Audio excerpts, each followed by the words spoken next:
Ok la team, on se retrouve sur ce plan de travail pour une recette. Aujourd'hui, on fête les 100 000 $ sur le Bitcoin, depuis déjà 2 jours, ainsi que les 50 $ sur Avax. Et vous voyez, il m'est venu une idée de recette. C'est pour ça que j'ai acheté un menu McDonald's. En fait, cette recette, elle m'est venue dans un rêve.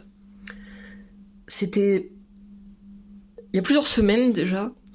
En fait, c'est John Fitzgerald Kennedy dans mes rêves qui me l'a transmis. Juste avant de mourir, après qu'il se soit pris une balle dans la tête. Il m'a dit, écoute Miguel, il faut que je te transmette ce savoir ancestral qui lui a lui-même été transmis par les Vikings. Et c'est ainsi que on se retrouve avec ce menu. Alors, tout a été spécifiquement sélectionné. Donc on a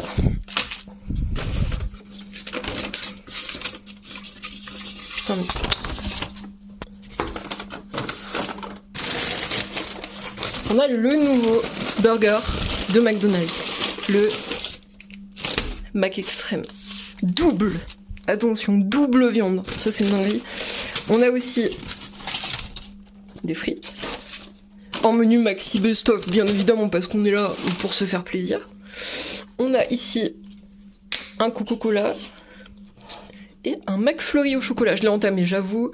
Par contre, il y avait que dalle en chocolat, hein. J'ai pas touché le chocolat. Ils sont vraiment radins, ces fils de pute. Donc, on a notre Mac Extreme. Si vous l'avez pas vu, c'est le nouveau sandwich McDonald's qui est très bon. Voilà. Ça ressemble un peu à une grosse bouse. Miam miam. Je tape un petit croc avant.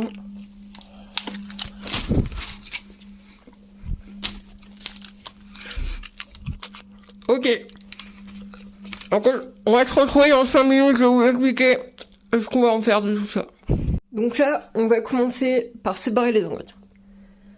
Donc déjà, j'ai séparé les 2 bouts de pain.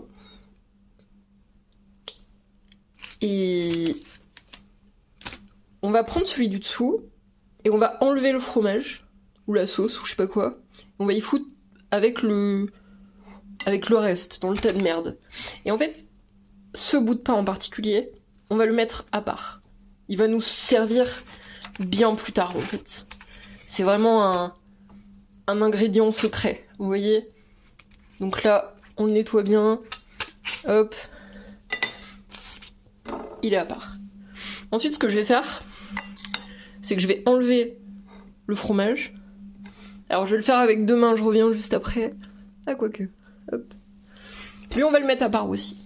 Pas pour les mêmes raisons, mais on le met également à part.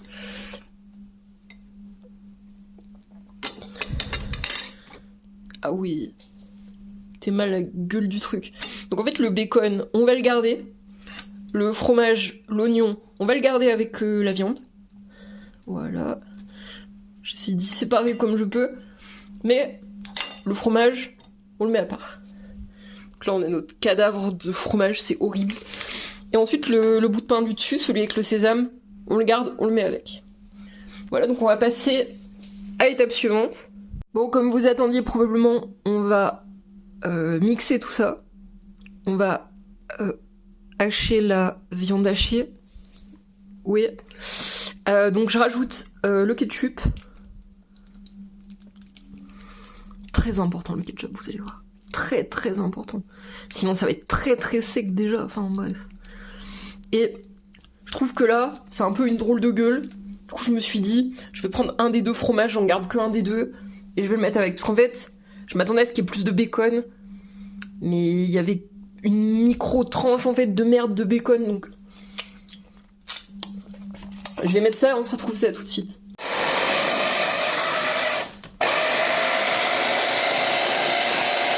Ok, donc j'ai fini de hacher la viande.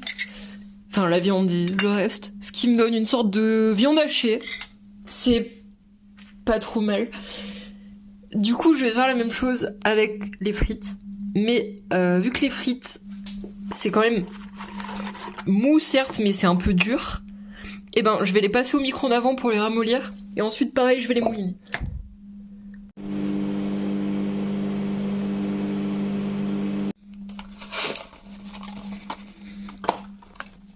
Putain, c'est super chaud. Ok. Ok. Donc je vais les mouliner, c'est parti.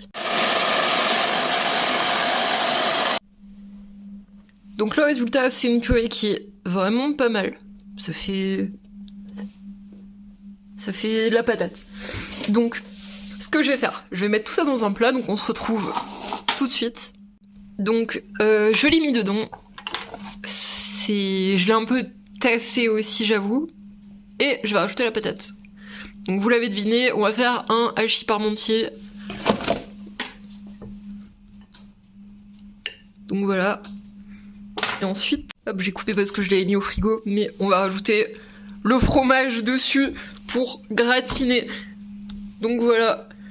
Putain merde, je m'en suis mis partout sur la main.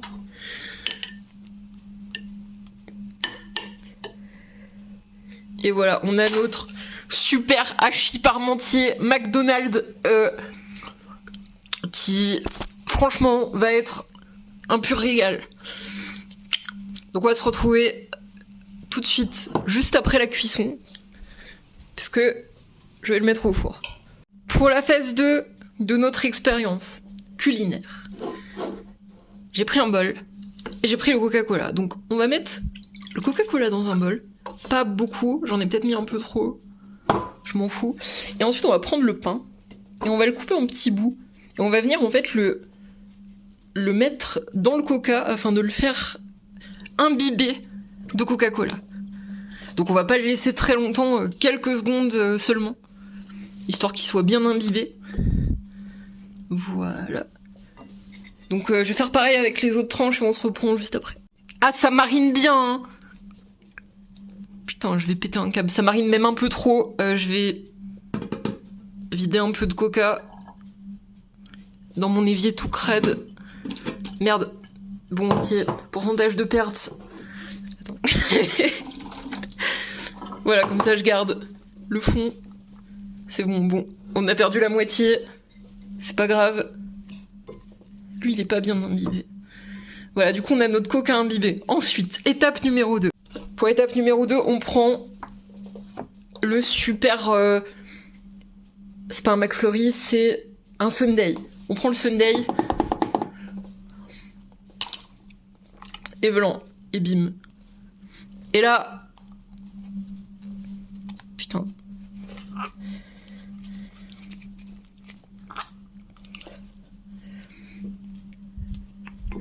Ouais, alors c'est un peu la galère.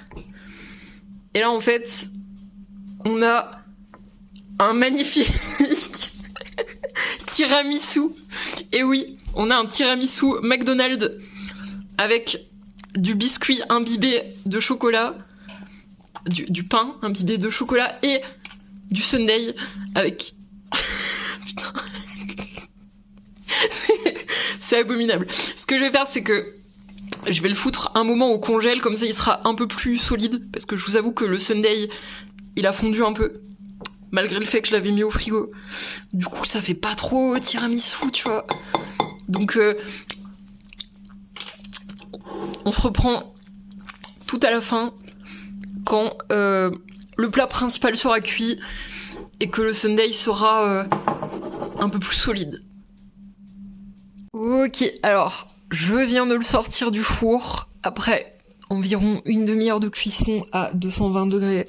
Et regardez-moi ça, c'est croustillant, ça sent très très bon. Je l'ai peut-être laissé un tout petit peu trop longtemps, le fromage a un peu noirci, mais je pense que ça va être un régal. Donc je vais m'en découper une part et je vous montre juste après. Donc voilà, ça donne une petite part sympathique. Ça se tient pas de fou comme je l'avais espéré, mais il aurait fallu que je rajoute de l'œuf, je pense.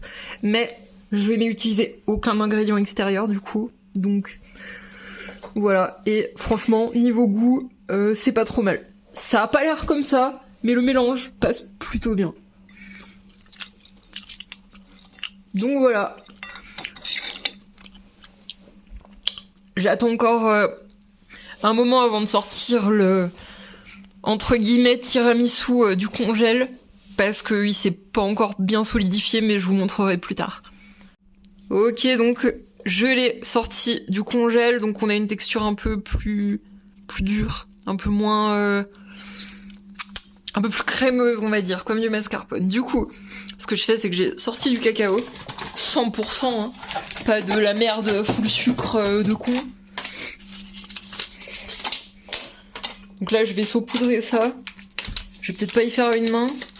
Et attends, on va...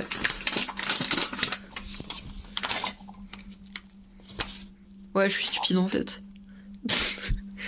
Hop là. On a notre super cacao. Et je vais foutre les noisettes de Sunday. Ce sera un tiramisu noisette. C'est une spécialité italienne qui vient du Vatican en fait. D'ailleurs, j'ai bien dégommé le plat by the way. Très bon, croustillant, fantastique. Et là voilà, on a notre tiramisu. Non, c'est une dinguerie. C'est une dinguerie. Je pense vraiment, tu vois, ça c'est un plat, c'est grotesque. Donc je prends ma cuillère là. Putain, Théma. Putain, merde. Ah ouais, c'est tout dur parce que je l'avais foutu au congèle. Théma, ce tiramisu grotesque.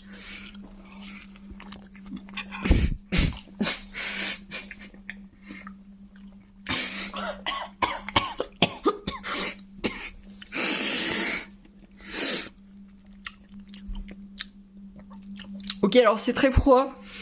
Et surtout, j'étais en train de m'étouffer avec le cacao. Tout va bien.